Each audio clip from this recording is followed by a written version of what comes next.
Jesus is back from the dead. Gabriel Jesus, around Christmas, the brother always performs very, very well. This is spiritual. This is not a joke. This is not a banter. But have you noticed that this brother around Christmas, when Jesus is alive, Gabriel Jesus is alive? Ladies and gentlemen, Arsenal 5, Crystal Palace 1. Gabriel Jesus, 2 goals today. And that means 5 goals in 2 games. I think against the same team, right? Because they played against Palace not long ago. He scored a hat-trick.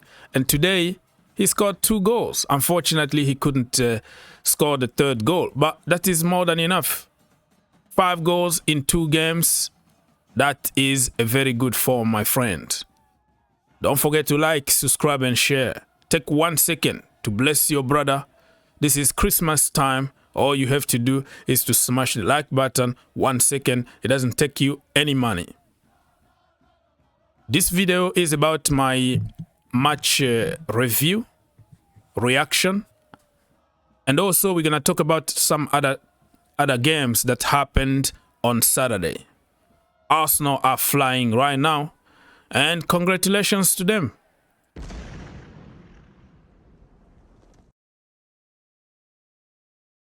As you can tell on your screen right now, Crystal Palace 1, Arsenal 5. Gabriel Jesus, 2 goals. Kai Havertz, 1 goal. And Martinelli, 1 goal. Declan Rice, 1 goal. And for Crystal Palace, it was Ismail Sarr. He scored to make it 1-1, and everybody thought, game on. Palace are back. Palace are going to fight until the end, and they might get the result against Arsenal. But no, it didn't happen today. And for the manager, that Oliver Glasner guy, I don't know why he kept somebody like Chalobah on the bench. The decisions that he made today made no sense to me. Trevor Chalobah on the bench, Doucouré on the bench, and Eddie Nketiah also on the bench. You know that this brother wants to show Arsenal what he can do. You have to be smart. Let him have his revenge on Arsenal. The last game in the Carabao Cup, Eddie Nketiah scored against Arsenal. Today, if he started, I'm sure that he was going to score a goal. Decision making from the manager is not good enough, and I think they had more than enough quality to give problems to Arsenal. They kind of gifted them this win. I don't know. That was like a Christmas gift or something.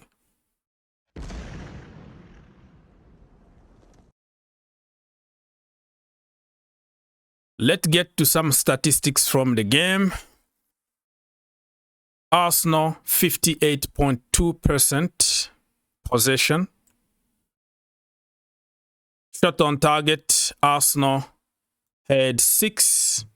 Crystal Palace had 6. Shot altogether, 14 for Arsenal, 15 for Palace. So they had a very okay game, but in terms of scoring goals, if you don't score your goals, you don't win a game. Simple as that. So nobody to blame but themselves. I don't know what's going on with Crystal Palace, but they look really quality on paper.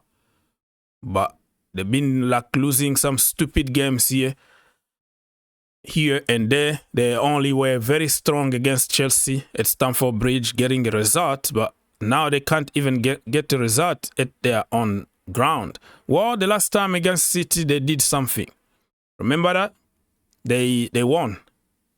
They won. No, they didn't win. I think they got 1 point. It was 2-2 draw. So that is a good result against City. Gabriel Jesus. Gabriel Fernando de Jesus. Man of the match today. What he did. 2 goals. 3 shot on target. Wow. 3 shots, 2 goals. 1 successful dribble. Everything that he touches at the moment turned to gold. Awesome. Declan Rice, this is his first goal of the season, and he sent Crystal Palace to sleep. Night, you know, the celebration from Curry. And Arteta must be a happy man today. They are pushing. It's not over yet because still a lot of games to be played. Liverpool, Chelsea need to watch out because Arsenal are just behind them. I don't believe that Chelsea or Liverpool are going to go unbeaten until the end of the season. So this title still for everybody, to be honest with you. You know, Chelsea don't want to say openly that they are in the title challenge, but deep inside, they can feel it. They know that they can push. They know that everything or anything is possible in football. And let's wait and see what's going to happen in the end of this season. Saka out with an injury. I hope it's not bad. And some people were making jokes on social media because, you know, Saka always limps. And he became like a big meme on social media because he was always limping, like faking injuries. It's just like a kid who cry for wolves or something like, hey, wolves, and like you call people for fake, you know, giving fake wolves alert. And when the real wolf came to attack him, nobody paid attention because they know that kid just lied all the time. So get well soon, Mr. Saka, because if Saka goes down, it's going to be very difficult for Arsenal.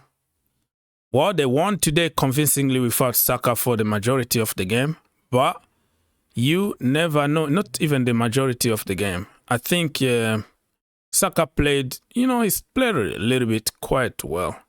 What time he was taken off? Remind me in the comment section down below.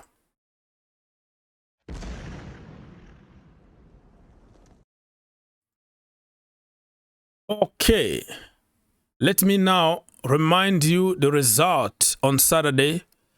Aston Villa beat Manchester City 2-1. I made a video already. Check in the description down below or the card at the end of this video. You will see what I said about City and Aston Villa, so I don't have to repeat myself. Brentford lost at home against Nottingham Forest 2-0. Ipswich lost at home against Newcastle United 4-0. And guess what? Isak, hat trick. West Ham against Brighton was 1-1 at London Stadium. And of course, we already talked about Crystal Palace 1, Arsenal 5.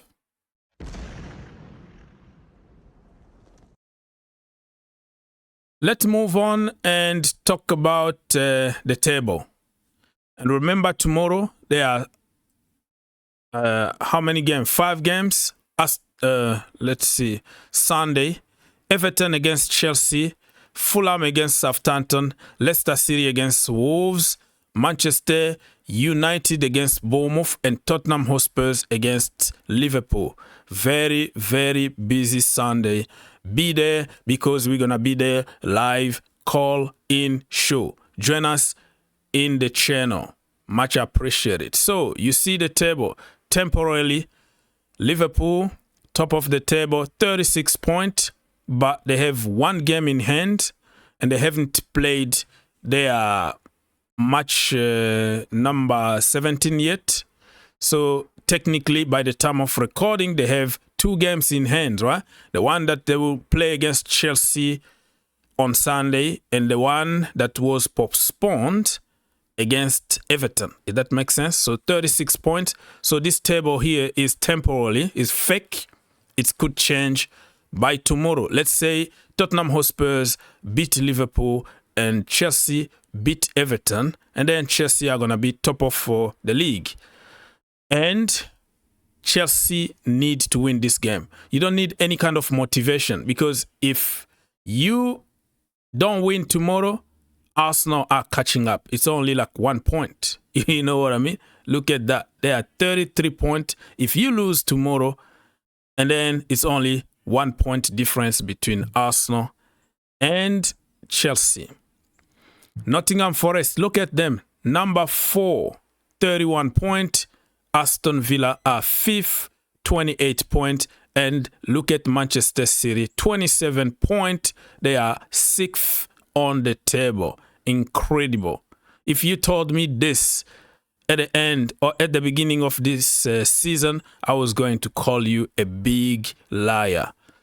Manchester United are 13th on the table. Wow, the almighty Red Devils are struggling on the table. And then bottom of the table, you can tell 18th Ipswich, 19th Wolves, 20th we have Southampton.